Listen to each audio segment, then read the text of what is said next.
Welcome to Community Conversations. I am Queen Miss Ebony J, and you're listening and watching 1230 The Buzz, your talk station on 101.5, 101.1 The Wiz, and 100.3 Cincy's R&B station. If you've never listened to Community Conversations before, and this is your first time tuning in, I want you to know Community Conversations is where we come to talk about things happening right here in our community and how nonprofit organizations are making the difference. And today I have in here with me Mr. TT, who is representing LADD. What's going on, King? How are you doing? Good morning. Good morning. I'm feeling great and I'm glad to be here. Thank you for having me. Yes, I'm glad to have you. Look, I know that you are the artistic director of the Over the Rhine International Film Festival, and I see that you all have partnered with LADD. Tell us what LADD is.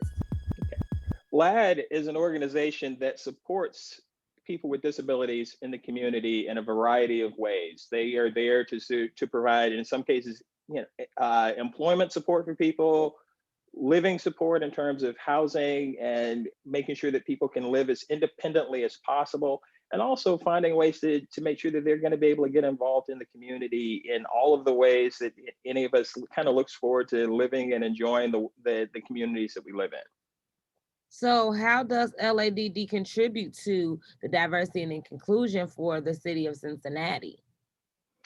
You know, they are there, and again, to make sure that the disability community and the people that they're supporting are just there to be seen and recognized as part of our neighborhoods and communities in the city as a whole. So for people to have the opportunity to be able to work independently, to live independently, and to actually go out and enjoy, community activities and things that are going on in our city. They want to make sure that, again, as we are all out there and we're doing all that we have the opportunity to see and recognize everybody within that community. So again, disability is one part of it, but we do it in the same way when we think about race and religion and sexual identity.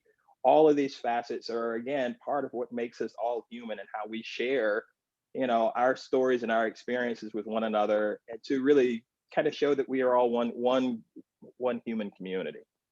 Have you all had any or launched any initiatives so far to help with LAD? Well, LAD, back in, I believe, 2011, actually started working with Real Abilities, which again is an organization, an umbrella organization that sponsors disability focused film festivals in cities around the country. So what LAD did back in 2011, they looked at and saw that there was an opportunity for people with disabilities to have their stories represented in a way that, again, would bring the entire community together to see them, hear about their experiences, and to really find ways to connect and to relate to those stories. So for 4 different kind of installments or editions, there was a Real Ability Cincinnati Film Festival here. And it was an exciting opportunity that I was actually fortunately able to cover. I wasn't working with LAD at that stage, but I'm the film critic for Cincinnati City Beat.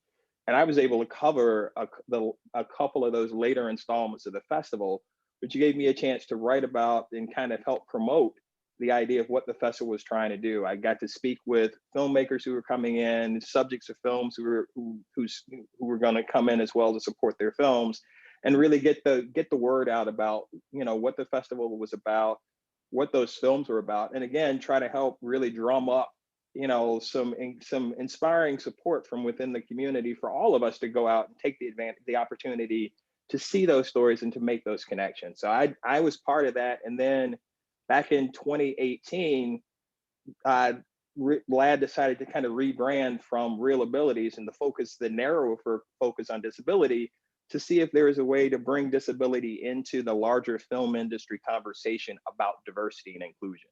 So that was the opportunity to do a larger festival, to touch on some broader themes. Yeah. Again, kind of like I've said, this idea of talking about race and religion and sexual orientation and ageism, bringing all of this together and bringing disability into that conversation as well. So it was exciting to come on as a programmer at that stage, because it meant that I could take the time and the experience that I was already using, kind of going to festivals and checking out films and writing about them, but then to be able to say, well, yeah, let's bring more of these stories to the Cincinnati community in ways that, and again, to have parties around them, to bring people together, so that we could all share and experience and hang out and get to appreciate one another and each other's stories. So that's been the real joy for me in terms of working with the festival. Tell me this, TC, what do you think makes the OTR International Festival different from all the other film festivals? Because people really talk about this festival.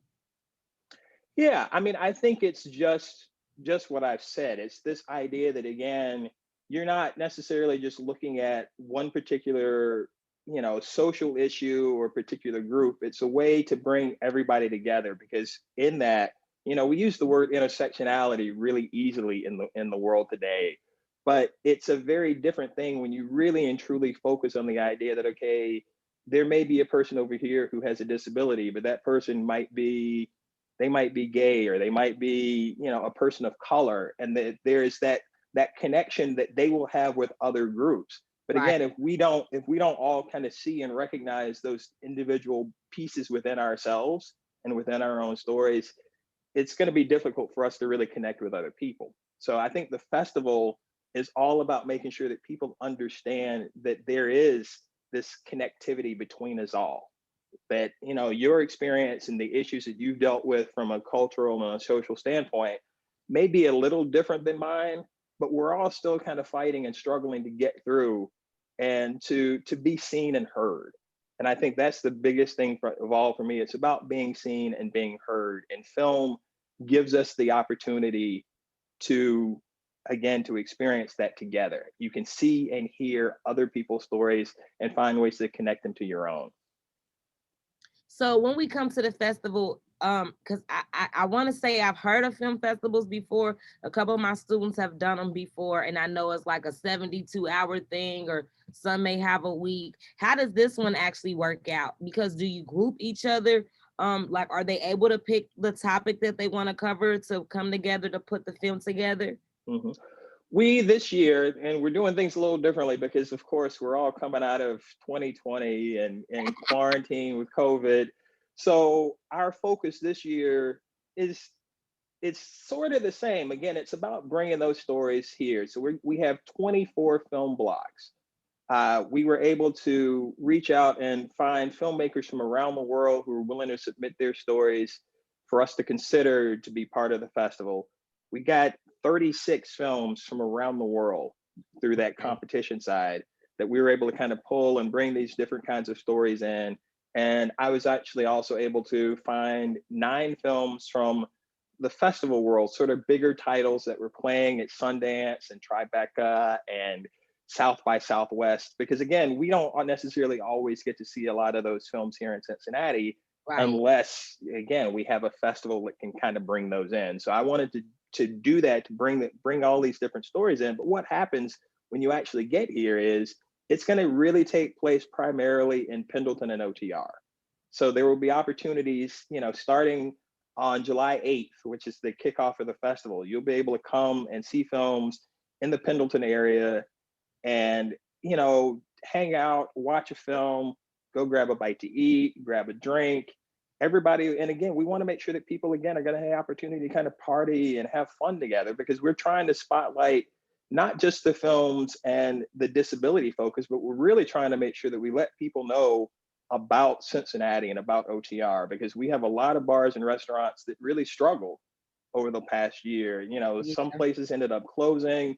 We just want to make sure that we are providing an opportunity and a way to support those businesses by bringing people in here, having them come to share the experience of watching films together, but then go out and break bread and have a drink and talk about the films that they've seen together. And we're going to have some parties to sort of celebrate some of these films. And we've got filmmakers who are coming in and stars of films who will be taking part in the festival too. So it gives the community here the opportunity to kind of see a different side of the film world that we don't ordinarily Yeah. get to see. That festival experience, I've been going to festivals for probably over 30 years. And part of the fun is about having the opportunity to sit down after a screening and listen to a panel that may include the filmmakers who made the film, where you get to ask them questions about the choices they made in telling those stories. You get actors who come in who may know or you may not know, but if you didn't know them before, then you'll be like, well, wait a minute, I saw them at the film festival. I want to keep up with what they're doing after that. So again, you get to establish some connections that will hopefully, you'll be excited to continue following their careers, and maybe we'll figure out ways to bring them back in the future as well. Now let me stop you, Mr. TT, because you said you've been going to film festivals for how many years now? I have been going to festivals probably for over 30 years, would be my rough guess. Before I lived here in Cincinnati, I lived in Philadelphia, and I used to attend the Philadelphia Film Festival regularly every year. Loved the experience there. And again, once I came here and started writing for City Beat, I've been to the Toronto International Film Festival for a decade or more. I've gone internationally. I've been to the Munich Film Festival because Munich is one of our sister cities. I've done smaller festivals in support of our festival here. So yeah, again, film is kind of my life.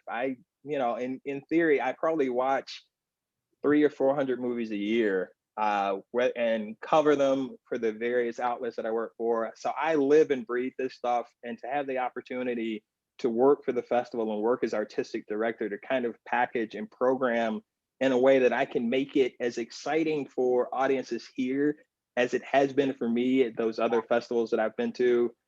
That's living the dream.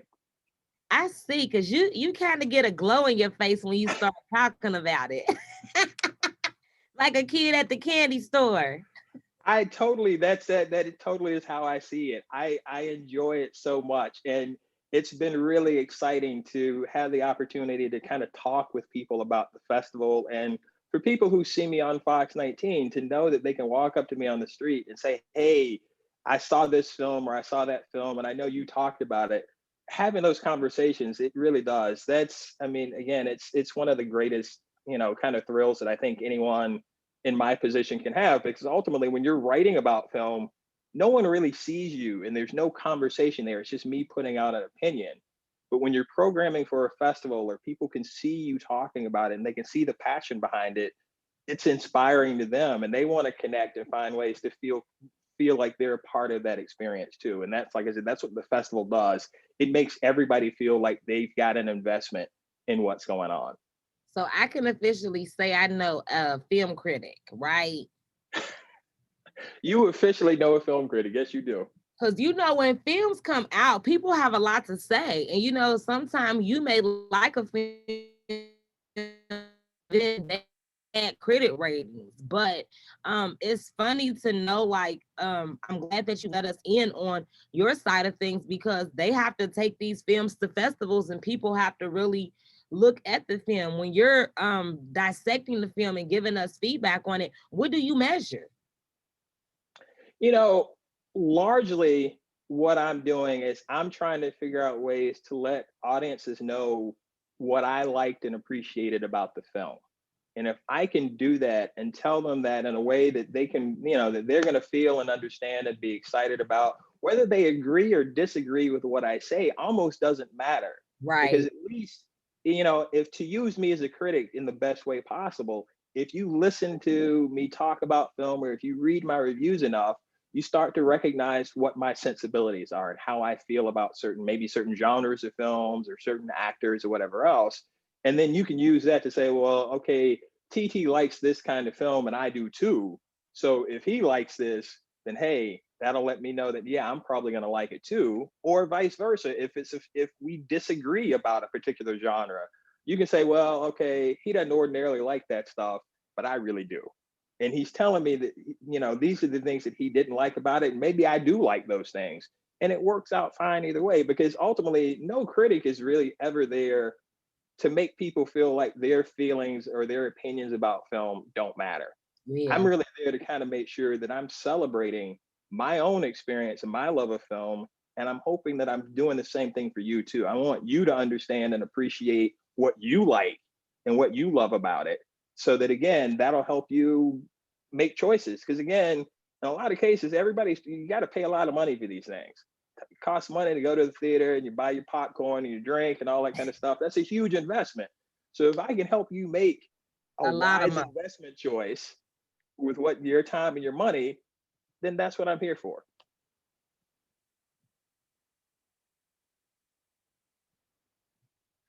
Okay, so let me ask you this. Is there any films that you like more than others? Like, are you a horror film person or you're a family film, comedy? Like, what films do you enjoy? You know, I see and watch everything. So I'm watching, international films, I'm watching dramas, I'm watching the superhero films, horror. And at the end of the day, there isn't a particular genre that I like one more than the other. There isn't a particular kind of film. I always say, and it's vague to say this, but I just like good films. And you can find good films in all of those genres. You can also find bad films in all of those genres. So it's just like, yeah, it's just I'm open to anybody's story. If somebody spent the time and the money and marshaling resources, and it takes an awful lot of money and talent and people to make a movie.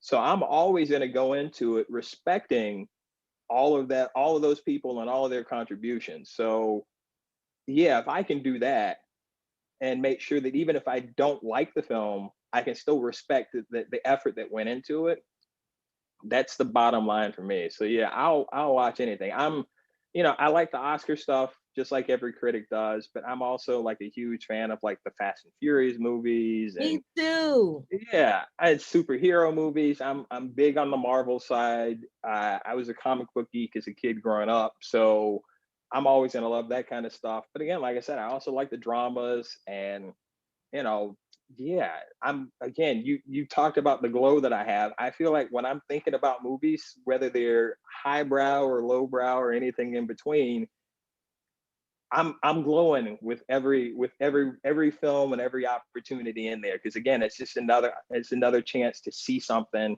to have fun, to learn something about people in a different situation or a different part of the world that I've never seen before. It's all good, and I can't wait for the next experience. That's kind of the what drives me. I see a film and I'm excited once it's over, and in my head I'm kind of like, okay, well, what do I need to watch next? And that's what I love about festivals, because festivals give you the opportunity to be able to go from one kind of film to another kind of film, Yeah. and really appreciate all of those different kinds of stories.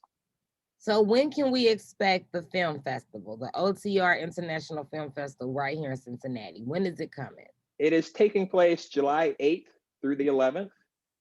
In theory, what's going to happen is really the 8th, 9th, and 10th are going to be really kind of the jam packed days. We're going to have screenings usually taking place in a couple of different locations. In the evenings, we're going to have parties and events. Like I said, we'll have some bands playing. We'll have stars who will be there to help promote their films and to connect with people in the community about those stories. Yeah, all those opportunities will be there for the first 3 days. And then on the final day, we're going to have the winners from our competition categories will screen. And they're going to screen at the Woodward on Main Street. So it'll take place in the middle of the day. People have the opportunity. It's also great because that's going to be second Sunday on Main. So hopefully there are going to be a lot of people out hanging out, looking for something to do. And maybe if you're looking for a chance to escape the heat for a little bit, people will dip into the Woodward, watch a movie or two, see some winners, and then be able to come back out and continue enjoying, second Sunday on Main. Again, this is an opportunity to celebrate the city, and I live down here, so I'm even more excited because I'm kind of like I want everybody to come down to my neighborhood and have a good time. So I'm going to say it again. I Come love. down to the OTR International Film Festival, July 8th through the 11th, and be prepared to have a great time. Now, what if someone is listening and they want to be a part of it? Like they want to get involved and maybe volunteer. How do they go about it? You can go to otrfilmfest.org. At our website there, you'll have the opportunity to find out about the films and the schedule and everything that's going on. But yes, there will also be opportunities on the website to click and sign up to be a volunteer at a festival event. You can come and you can help us take tickets, or we're going to have some great opportunities to kind of support, like I said, the businesses down here. So we may need people to help us, you know, ferry meals from a restaurant to an outdoor film location where people are hanging out, like at Ziegler Park. lots of opportunities. And again, if you volunteer for us, you also get the chance to see some films, which is, again, another easy kind of fun thrill as part of being involved with the festival. So yeah, come to otrfilmfest.org, find out as much as you can. We would love to have you. Obviously, come to the festival to see screenings, but we can also use you as a volunteer as well. Period. Thank you so much, Mr. TT. I'm so glad you was able to come on and talk about the film festival. I'm glad too. This again, the more people kind of hear about it and talk about it, they get to build that buzz about it. I will, like I said, I want this to really be a full celebration of not only our shared humanity, but some sharing some of the fun and the excitement of being downtown together. So yes, thank you for giving me that opportunity. I look forward to hopefully seeing you at the festival as well. I mean, it's great talking to you like this, but I want to see you at a screening. I want to hear what you think about the movies, and as people Okay. come, if anybody sees me at the festival, feel free to come up. Let me know what you think. Let's talk it out. Because again, anything that I can learn from you all during that festival will only help make our future festivals just that much better. Well, I'm gonna stop by. I definitely will make sure I spend a day or so or some time there. Just because I want to experience it. Like I said, I've heard about it a lot, but never really experienced it. So if you're like me, you want to experience it, this is the time. It kicks off again July 8th. Make sure you head on over to the website to get more details. Tell them the site again that they can go to. Right. It is otrfilmfest.org. otrfilmfest.org. This is Community Conversations on 1230 The Buzz, 101.5, 101.1 The Wiz, and 100.3 Cincy's R&B station. Stick around for more community conversations right here.